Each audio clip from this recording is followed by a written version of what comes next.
Great, well, fantastic to meet you. Thanks so much for taking the time to speak with us. Maybe you could just start by telling me why you wanted to be involved in this project with Hellhole. Sorry, why or how I was involved in the project? What attracted you to being involved? What attracted me? Okay.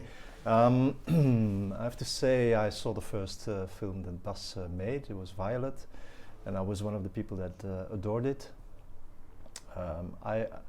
To me, when I saw Violet, it looked to me as a sort of renewed or refreshed proposition in cinema, where I thought, okay, finally, also young filmmakers stand up and take position again. And it's not only about telling the story. The story is of course important because we have to adjust to it or to be connected to it, but it's also giving space to much more than just an actor or a scenery or a scenario. That's what why I was attracted to act in this film. Also, when I read the scenario, it's about the city I live in, a city which myself I'm very connected to as a theater maker and actor. I did a lot of work in this city and trying to take a sort of position also in this complexity of the new cities of today.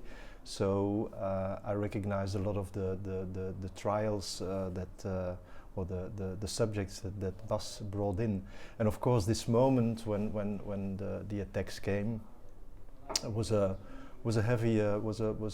quite a moment of shock. And that's also when I read the scenario, I saw people in disruption, people who were disconnected, and I think it's an important point of view today to tell stories from. It's the people that are mostly forgotten or not being recognized as important, and I think it's nice to defend them and to share their point of views. That's why I was very pleased to be in the movie. And I think also now when you see the film, as also in Violet, but in this case even more, I think it's not only about good acting or a good scenario. It's every aspect of this movie has his own role, and has also the space to have it. Even it's a shot of a table or a sky, or every part is playing, like the actors are playing. Also the camera is playing. A wall can do a role in this film, tell something about how urbanity today is represented. So I like this very much, and I'm very aware of the fact that this is not a sort of very consumative something. It's not a film you can just relax, sit down and enjoy. You are confronted with time, with everything, and you have to work a little bit also. But it sticks, it goes underneath the skin, and there it will stay for a while, and I think people can continue to think about it. And I'm sure this is a film that is going to work horizontally. He's going to do screenings in 10 years, and people will still see the quality in it. So I'm very proud to be in it. Yeah. And what was your experience of making the film, working with the director, the other actors? You know, were there any moments that you found particularly challenging, or some highlights, perhaps?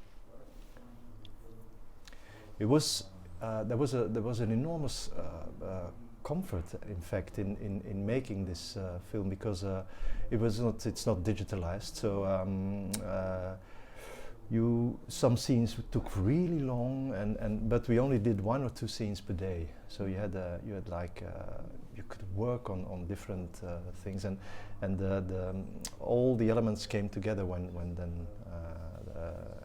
there was action. But of course, you are also aware that if it's not good, you cannot do it like 10 or 20 times. But still, if it was needed, we did. So there was no stress. And of course, we had the most lovely people surrounding us.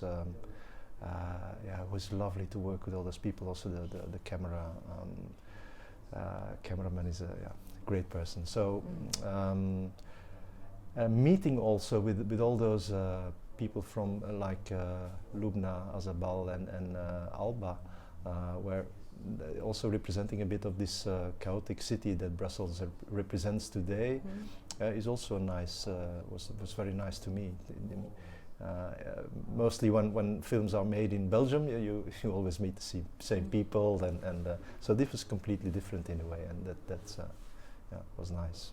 And I mean, I actually used to live in Brussels just for 1 year, but I feel like it's a city that's kind of misunderstood in some respects, or it's not something you see so much, as a location for film.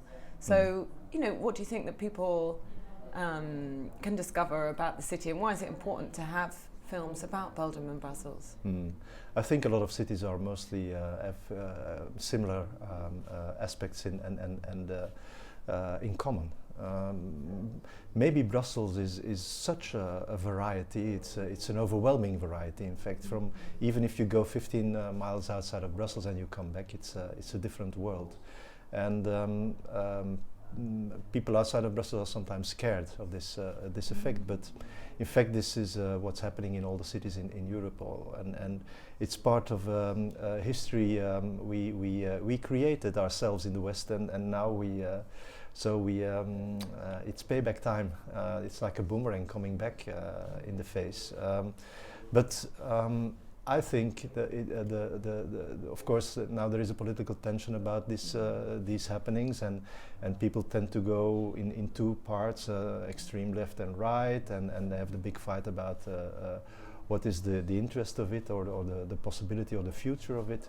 And I'm sure there is no way back at first, and that this is an opportunity. I think if we want to solve a lot of the problems we deal with today, we should take this position and these people together in these cities for granted, and organize a new horizon together. And of course it will take time, but that I think is the only way. And yesterday after the screening, somebody said, "Why is everybody a bit depressed or sad?" And it's true that it's not a very happy. The film has not a very happy touch. But at the same time, I feel like when I see those people struggling, working, doing the things they do, it's also a very positive image of how people survive and still go through the deepest problems and come out of it again and stand up, and so that's also for me a sort of signal of hope is hidden in the film. I mean, it does feel like we are in very tumultuous political times. I mean, not least in the UK with Brexit and kind of some of the things you're mentioning there. Like, I think there is polarization politically, and people are trying to refine their place in the world. So do you think films like this do hit a chord in that sense, and it's somehow they can play a role in helping us to understand and move forward? I think so, and at the same time they point out that there are different ways of making cinema and film, and that the consumerism is not always the best. It invites us to look again at on another way to reality, and to accept in a different way. It's not a violent movie in that sense. I mean, people can love it or hate it, but it's not a provocative thing. It's a very gentle movie. I think in a way a poetic presentation of how reality can function. And I think the signal for me that this different order of things, acting, the image, even the ground and the light and the sky and the chairs, and they are all equally important. There is a sort of equal approach to all of these things, which is to me very interesting and promising. And can you quickly tell us what you might be working on next after this film? I'm not so much, I don't have a real big career in cinema.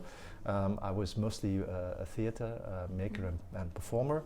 At this time, my life shifted a bit because I'm directing a theater in a city between Brussels and Antwerp, and I perform less than before. Accidentally, I'm now in a very popular series on the Belgian television that has won a prize last year, and is now in 35 countries, and those things come together, which is nice. as an actor, I never really looked for an urge to follow into the cinema, because it's a very complex and sometimes humiliating path to follow. You know, all the castings and so what I did in television and film is mostly when people just came to me and asked me, and that then when it felt right, that's what I did, and I feel good with that. I don't feel frustrated about it. Of course, I'm very happy to be here for the first time and to enjoy really a first screening in this kind of context is nice to have. But the work is more important than the effect. All right, well, that's fantastic. Thanks so much for sharing all that with us, and congratulations on the brilliant film. Thank you. Thanks. Thank you.